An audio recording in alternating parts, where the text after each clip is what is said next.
Just want to wish Pine Bluff the best this season. Solomon is a guy we have a lot of respect for. He was a great player, not good, great player at Little Rock, where I had the privilege of coaching. He's also in our coaching kind of family, I guess you'd say. He spent some time with Joe Golding at Abilene Christian. And, Solomon's everything good about basketball. I really enjoyed my time in Arkansas, and I can't tell you how many people feel like I do about Solomon. He's a big-time coach, and I think that's his first year here. He's building a program.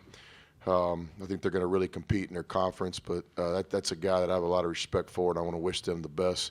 One of my all-time great friends, Jesse Mason, was also a guy that played at Pine Bluff. He's in their Hall of Fame there, and Jesse helped make this game possible too, so I want to wish those guys the best. Questions for Dylan, please? How'd it feel, man? I felt great. It's been a long road. It's been a long time since I played basketball. I think the last game was like February 17th, so it felt good to get back out there and just hoop. What about the block, though? I mean, how much did that get you going and just, okay?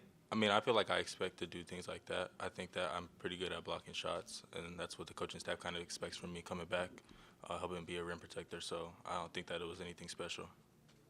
How do you feel in terms of just being in shape? I mean, could you play more minutes right now, or is that kind of where you are? Could I play more minutes based on my shape? Yeah. I think I could play a couple more minutes, but we're just going to listen to the doctor's orders right now. I won't go into too much detail about how many specific minutes, but game by game, but we'll just take it slow. Dylan, what's this whole process been like? Just suffering the injury and then surgery, the rehab, just getting back to this point. What's that process been like for you? Yeah, it was tough. I mean, not being able to finish the season last season was kind of hard, but it was different. It was harder not being able to start the season this season, just because last year I had a couple games under my belt, so it just felt like maybe like it was time for me to be done and just get back healthy. But this year I couldn't play at the beginning of the season. That's the first time I haven't been able to start a season, I think, ever. So it was just a very difficult feeling. But Coach Beer kind of took me into the office, talked to me, told me to keep my head up and continue to work, and my time will come. And I think that's exactly what's happened. Dylan, how much did it bother you?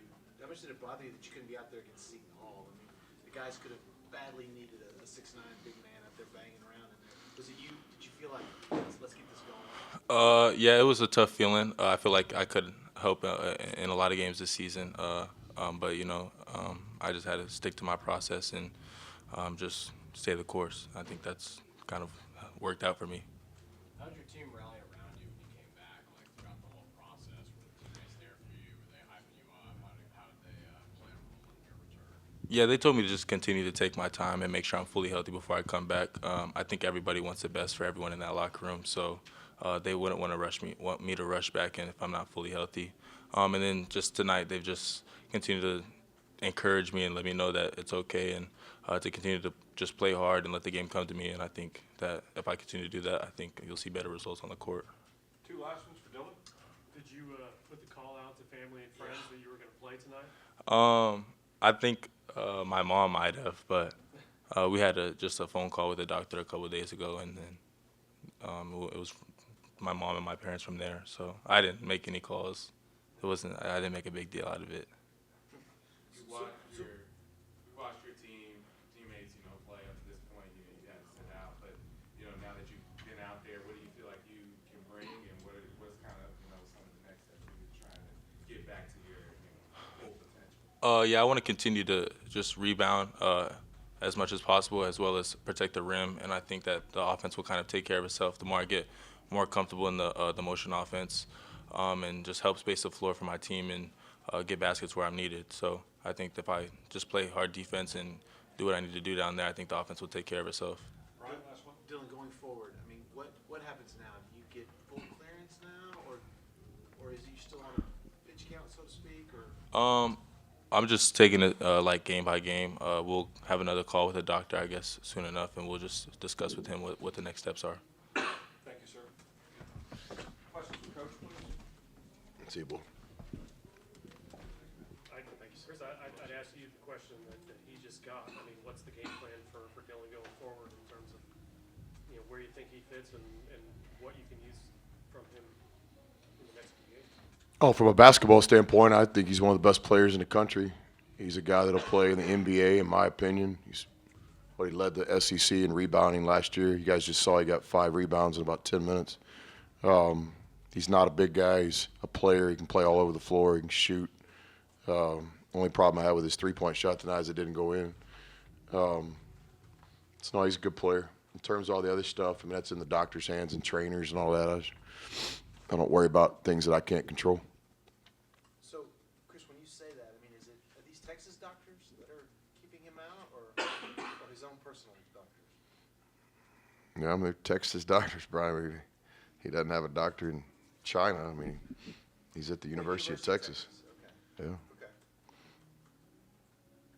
Chris, just overall with Dylan, how long have you been looking forward to this moment, to getting him on the court and knowing what he's capable Well, I think to me it's like more personal. You know, like basketball. You know, you that stuff works itself out. But I got a lot of respect for him because, you know, he hadn't played ball in a long time. He's probably the most impressive thing about his return to play is how engaged he's been in practice.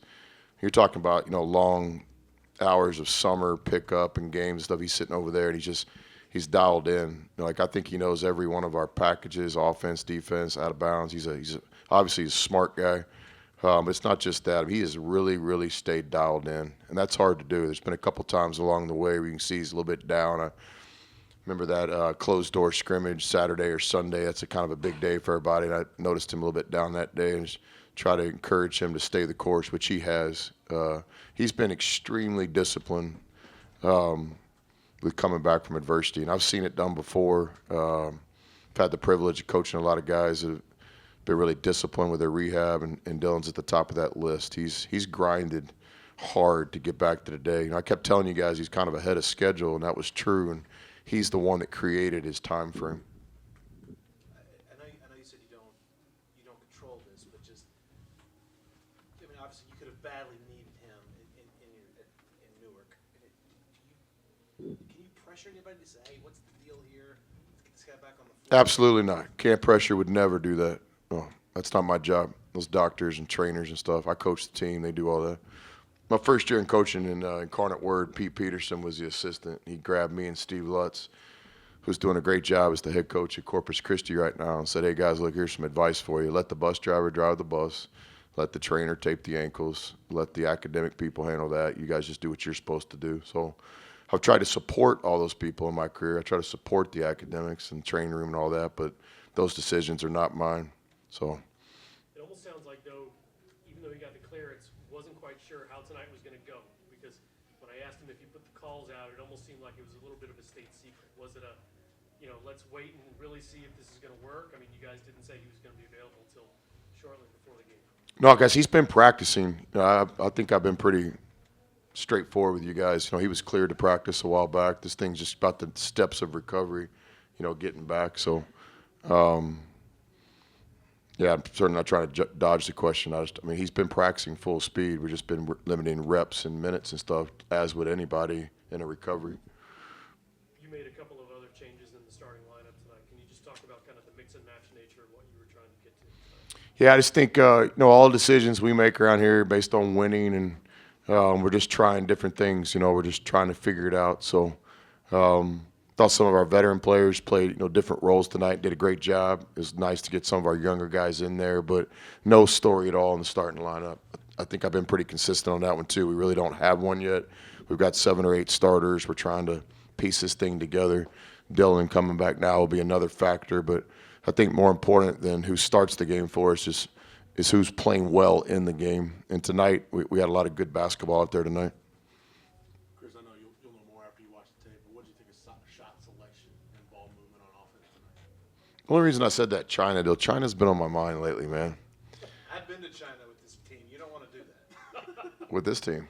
With Texas, you don't want to. When they go to China? Shaka's first game, we got dragged to China by Steve Patterson. You don't want to do that. China. So, I like China. Where do we go with that? Shot selection seems kind Bob Donewall was the Chinese national team coach. Surprised y'all haven't. That's a huge story. A guy coached in the Olympics, Yao Ming. He is. Yeah. Figured that'd be a little bleep in Scotty Mac's notes at some point. Trying to get Chinese places around here, Coach? Huh? Any good Chinese food places? Yes, exactly. My mind was going there. On the east side of town, East 12th or East 6th or something like that. You guys know what I'm talking about? It's dynamite, man. I mean, really good. I don't know the name of it. Yeah. They got one of those, the only issue over there was they got the paperless bill. Like you have to pay through the app on the computer, and I don't know how to do that, so I tried to get him to help me, and it went all the way to the general manager, and then the manager, yeah, we'll do it for you. So he ran my card. But no, really good. Really good. Two last ones. Now, I'm not a big chain guy either, but I mean, PF Chains is solid. Y'all know it is. It never gets old. And I don't know if they're a member of our Learfield and all that. Are they? Here's a shout out to PF Chains. If I get in trouble, I get in trouble. They might be now. In JUCO, we did a lot of Chinese buffets. Did you really? Yeah. Then Why is that? some of the guys would be like, I don't like Chinese food. I was like, dude, there's always sweet and sour chicken on the Chinese buffet, and that is basically just chicken nuggets, if you think about it. Right. And one of my former players is here, Riggs. Riggs played for me in 1999 at Fort Scott Community College. I have no idea why he's here tonight, but he is. We used to go to Chinese buffets in Coffeyville, Kansas, remember? One last one for Coach. So I sort of asked Dylan this, but what did you think about the way the team rallied around Dylan during his injury and made him feel like a member of the team even though he wasn't playing? Yeah, I think not just tonight, but consistently all the way from the recruiting process. You know, you guys remember we recruited this team during the COVID protocols, so nobody had official visits or anything. The first time we met guys was literally on the day they moved in. You know, I think you guys might remember some of that from social media. You know, first time I ever met Timmy Allen in person is when he came in at 1 o'clock in the morning. And I'll never forget when Dylan came down. Even though he was here in Austin, we couldn't see him because of the rules and stuff. So the first time we saw him, I think, was when he was moved into the team housing.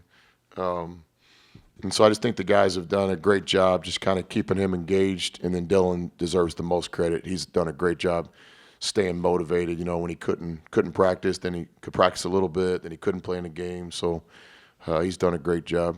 But yeah, I think I give his teammates a lot of credit. It's a good question. I think it's been impressive how everybody's kind of, you know, been there for him. Because it's hard when you're as competitive and as good as him, sitting over there on the side like Brian keeps talking about. I mean, that hurt him at Seton Hall. You could see it in his eyes. Hurt me too. We could have used him. Real quick, I mean, since we weren't there, that game, you got Stanford, you know, coming up on the docket.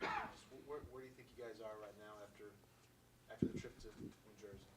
I just think we're like a work in progress still. And what we can't let happen internally is other people's ideas to affect who we are. Like, I mean, let's talk Seton Hall for a second. We get a couple great shots down the stretch. They don't go in. They take a couple shots. They make it. Could have easily flipped. If the game's different, there's a different mood around the program. But the reality of it is you're the same team. And so what's more important to us right now is who are we? Not necessarily what the schedule says or even the record says at this point. Now, that being said, Sunday's a great opportunity. You know, I've seen Stanford play 4 or 5 times. I think they're an NCAA tournament team. They beat Oregon the other day, so they've gotten better as the year's gone on. And so it'd be a great opportunity for us. But who are we? I think we're a team that's just continuing to kind of figure out who we are. And I thought tonight was some great steps in the right direction. We really guarded tonight. We played defense tonight from where I was sitting pretty good. Thanks all. Thanks, guys.